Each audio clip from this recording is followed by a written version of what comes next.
June 1931 witnessed a sharp escalation of the German crisis on political, economic and social levels. This was the rise of Hitler. That month, Chancellor Heinrich Brüning visited Britain on June 5th, seeking to rally international support to address the economic collapse and the rise of extremism, emphasizing that international cooperation was the only way out of the crisis. Domestically, President Paul von Hindenburg issued a new emergency decree imposing harsh austerity measures, including cuts to wages and pensions, tax increases, the introduction of a crisis tax, and stricter eligibility requirements for social benefits at a time when unemployment had reached approximately 4.5 million. The government openly declared that Germany had reached its breaking point and clearly hinted at the need to halt compensation payments, provoking outrage from the communists and rejection from the Nazis, and leading to protests and violence in several cities. Economically, the crisis spread from Austria to Germany itself. The loss of international confidence, the withdrawal of foreign capital, and the intense pressure on the Deutsche Mark forced the Reichsbank to discuss tightening credit, which threatened to further strangle an already stagnant economy. As the situation worsened, the risk of a complete banking collapse loomed. Politically, the communists and Nazis tried to force the Reichstag to rescind the emergency decree, but the government warned that doing so could lead to the collapse of the state. The Social Democratic Party, SPD, found itself facing a critical dilemma. Overturning the decree could hasten the collapse and strengthen the extremists, while supporting it would cost it its working-class base. Ultimately, the SPD approved the decree on June 16th to avoid early elections that could pave the way for the Nazis. The financial crisis deepened as foreign exchange reserves continued to dwindle. The Reichsbank lost nearly 1 billion marks since the beginning of June and was forced to secure hundreds of millions daily to counter the surge in foreign loan withdrawals. Austerity measures barely succeeded in calming the markets, and with no immediate external support, the central bank had no choice but to impose strict credit restrictions on June 20th, threatening a complete economic collapse.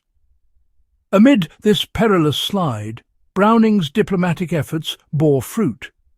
At the direct urging of Britain, the United States stepped in, warning in diplomatic cables that the collapse of Germany and Austria was imminent unless urgent action was taken. On June 20th, US President Herbert Hoover announced his historic initiative, a one-year suspension of all government debt and reparations payments, later known as the Hoover suspension. The announcement caused an immediate shift in public sentiment.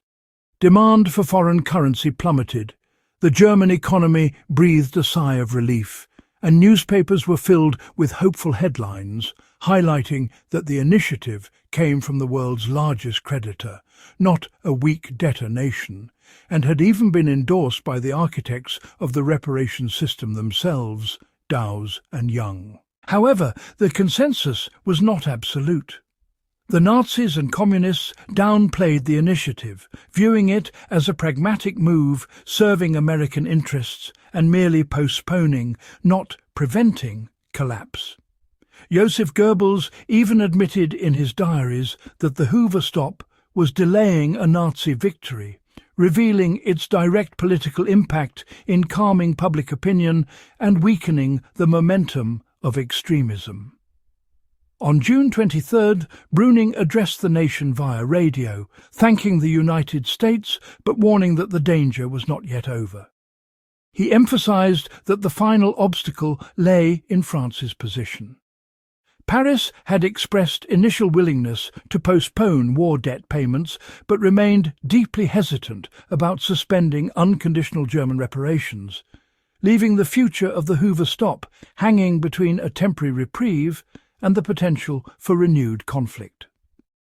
France refused to relinquish these payments for psychological and domestic political reasons, fearing opposition from Parliament and public opinion, despite its potential acceptance of a formal arrangement in which it would receive the funds without actually benefiting from them.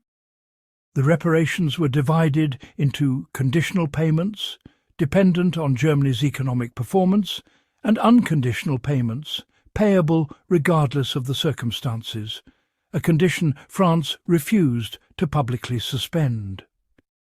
Paris felt isolated as a result of negotiations between Germany and Britain, and later between Britain and the United States, without its participation, despite being the largest beneficiary of the reparations. Germany responded strongly through its Foreign Minister Julius Curtius, who warned that the French proposals undermined the Hoover Initiative's political and moral value in the eyes of the German people.